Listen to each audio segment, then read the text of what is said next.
अस्सलाम वालेकुम, कैसे हैं आप सब। तो आज हम स्टार्ट करने जा रहे हैं एक्सरसाइज 9C का क्वेश्चन नंबर 7। तो मेरे पास ये थिंक न्यू सिलेबस मैथमेटिक्स की बुक 1 है और उसका ये चैप्टर नंबर 9 चल रहा है। मैंने इस चैप्टर के नेम से एक सेपरेट प्लेलिस्ट बनाई हुई है, उसका लिंक नीचे डिस्क्रिप्शन में दिया हुआ है ताकि आप लोगों को इस चैप्टर से रिलेटेड तमाम सोल्यूशंस एक जगह पर आसानी से इसी प्लेलिस्ट में मिल सकें। इसके अलावा आपको डिस्क्रिप्शन में मेरे सोशल अकाउंट्स का लिंक यानी मेरी फेसबुक प्रोफाइल, मेरी इंस्टाग्राम प्रोफाइल और मेरा ईमेल आईडी भी मिल जाएगा। आप इन्हीं अकाउंट्स के थ्रू अपने क्वेश्चंस को, सजेशंस को मुझ तक भी पहुंचा सकते हैं। तो आइए स्टार्ट करते हैं क्वेश्चन नंबर 7 को। तो इसकी स्टेटमेंट में लिखा हुआ है high speed train travels at a speed of 200 kilometre per hour.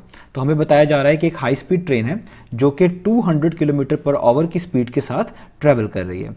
आगे लिखा हुआ है if the train sets of from station A at this hours. ये बेसिकली टाइम दिया गया है आपको 24 ओवर क्लॉक नोटेशन में। इसको आप डिजिट वाइज भी पढ़ सकते हैं 1 2 2 4, और आप इसको 12 ओवर्स 24 मिनट्स भी जस्ट समझने के लिए पढ़ सकते हैं। अभी आप इसको कैसे भी पढ़ लें, आपको बेसिकली इसका समझना जरूरी है कि ये लिखा क्या हुआ है। तो ये टाइम है जो कि 24 ओवर नोटेशन में दिया गया है। तो आपको ये बताया जा रहा है कि अगर ये वाली ट्रेन ने स्टेशन ए को छोड़ा है इस टाइम पर, यानी बेसिकली ये इस ट्रेन का डिपार्चर टाइम है जब इसने स्टेशन ए को छोड़ा। आगे लिखा हुआ है एंड रीच स्टेशन बी।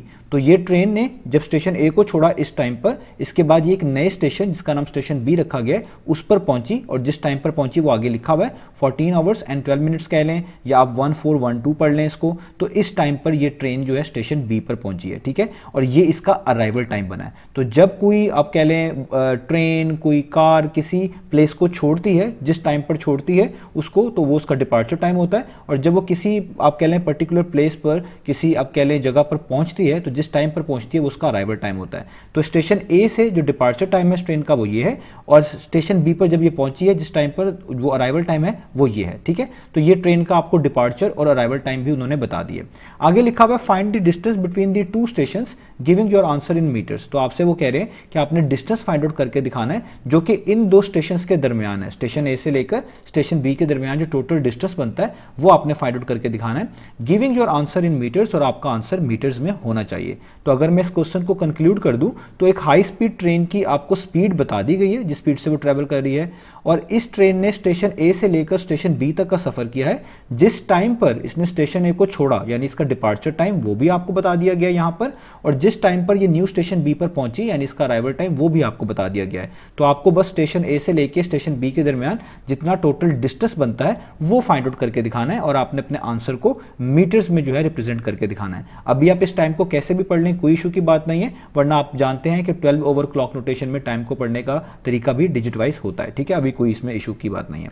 तो अब हम स्टार्ट करते हैं। तो सबसे पहले देखें, अगर हमने डिस्टेंस को फाइंड आउट करना है तो आपको डिस्टेंस का फॉर्मूला आना चाहिए। तो ये फॉर्मूला आपने याद रखना है जो कि आपके काम आएगा कि जब भी आपने डिस्टेंस कैलकुलेट करना हो तो बेसिकली आप क्या करते हैं, आप स्पीड को मल्टीप्लाई करवाते हैं टाइम के साथ। तो जब भी आप स्पीड को मल्टीप्लाई करवाएंगे टाइम के साथ तो जो चीज मिलेगी उसी को हम क्या बोलेंगे, डिस्टेंस।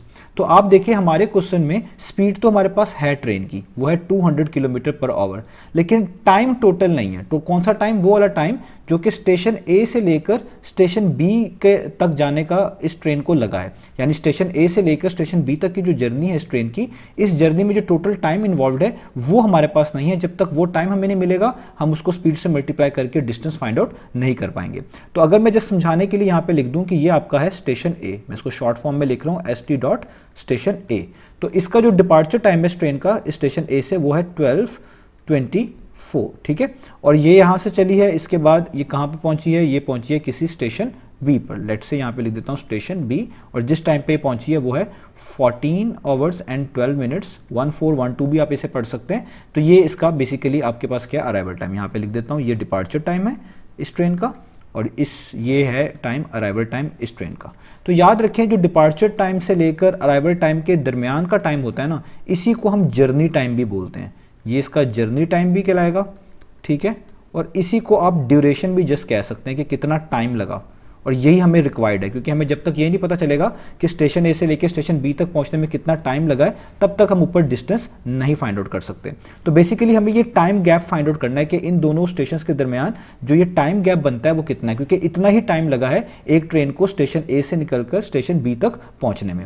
तो जब भी आपने टाइम गैप निकालना हो तो आप बेसिकली दोनों टाइम्स को आपस में माइनस करते हैं, और इनके लिए सेम नोटेशंस में होना जरूरी है। अब जो स्टेशन बी पर आपके पास टाइम गिवन है अराइवल टाइम वो भी 24 24 ओवर क्लॉक रोटेशन में लिखा हुआ है, और जो स्टेशन ए पे आपके पास टाइम गिवन है वो भी आपके पास देखें एक तरह का 24 ओवर क्लॉक रोटेशन में ही रिप्रेजेंट किया गया है। तो आप इन दोनों टाइम्स को जस्ट सब्ट्रैक्ट कर दें तो आपको जर्नी टाइम या टाइम ड्यूरेशन मिल जाएगा। तो मैं क्या लिखूंगा, मैं सबसे पहले ऊपर लिखूंगा कि जब भी हम टाइम्स को एड सब्ट्रैक्ट करते हैं हम इस तरह के दो सेक्शन बनाते हैं, एक बनाते हैं आवर्स का और एक बनाते हैं हम मिनट्स का।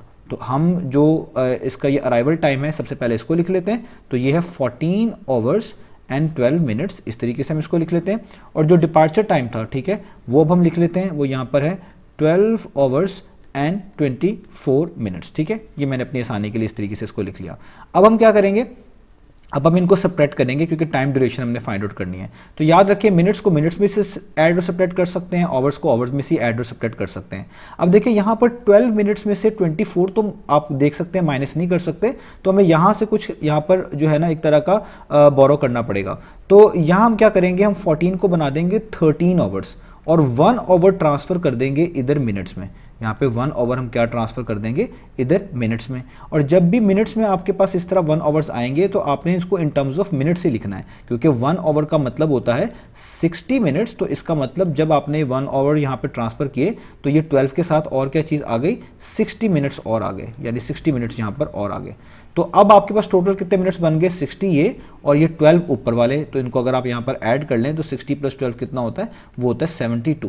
तो इसका मतलब ये टोटल 72 मिनट्स हैं। तो 72 मिनट्स में से आपने क्या माइनस करना है, 24। तो अब आपके लिए आसान हो गया। तो 72 में से अगर आप 24 माइनस करेंगे तो यहाँ पे बच जाएंगे जस्ट 48 मिनट्स। और यहाँ पे 13 आवर्स थे, यहाँ पे 12 थे, तो ये हो गए आपके पास 13 - 12 1 आवर। तो आप यहाँ पे लिख लेंगे 1 आवर, यानी आपके पास टोटल टाइम जो आ गया, यहाँ पर अगर मैं टाइम को लिख लूँ, जो टाइम गैप आ गया वो कितना आ गया, वो आ गया 1 आवर और 48 मिनट्स। 48 क्या है, मिनट्स। तो देखिए हमने ट्रेन ए, इस ट्रेन का स्टेशन ए से लेके स्टेशन बी तक जाने में जो टाइम लगा वो फाइंड आउट कर लिया।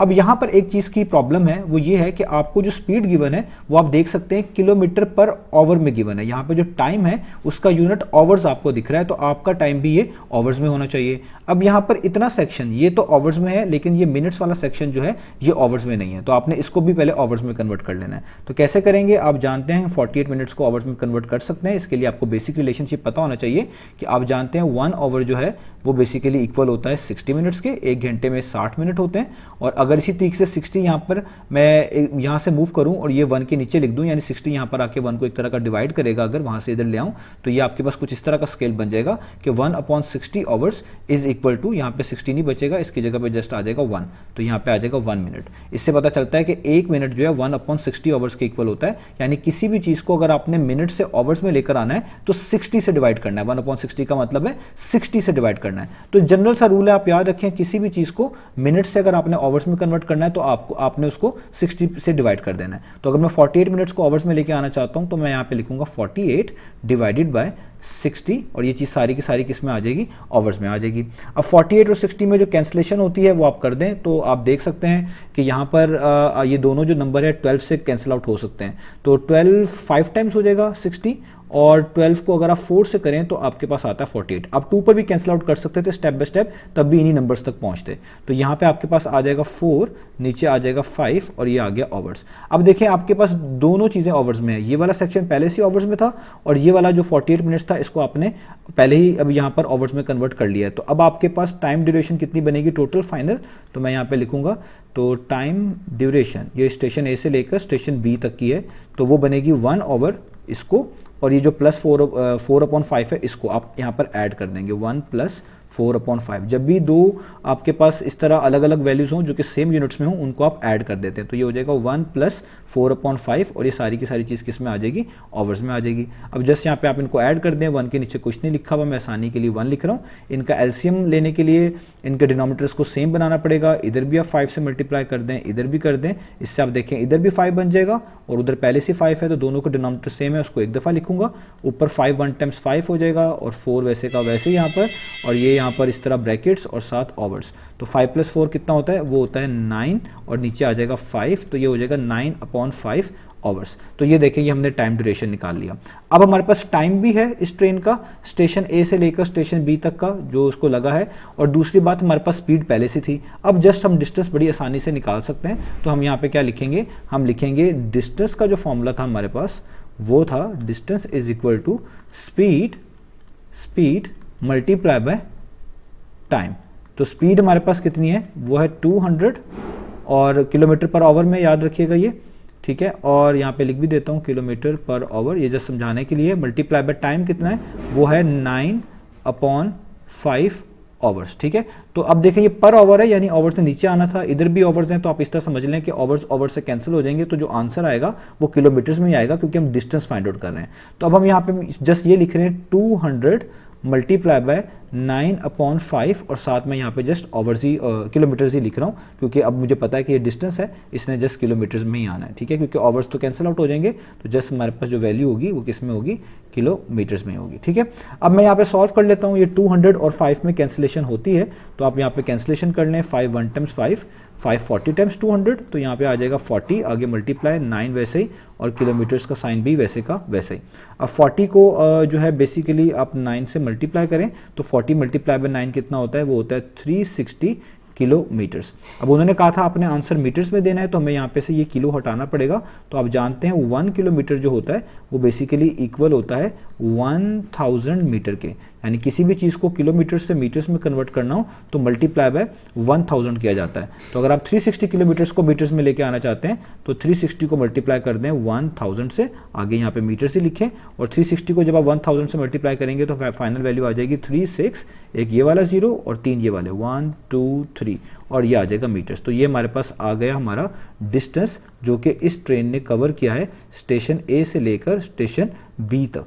तो यही हमने फाइंड आउट करके दिखाना था। तो उम्मीद है आपको ये कंप्लीट सोल्यूशन जो है वो समझ आ गया होगा। इंशाल्लाह अब हम नेक्स्ट वीडियोज़ में मिलेंगे बाकी सोल्यूशंस के साथ।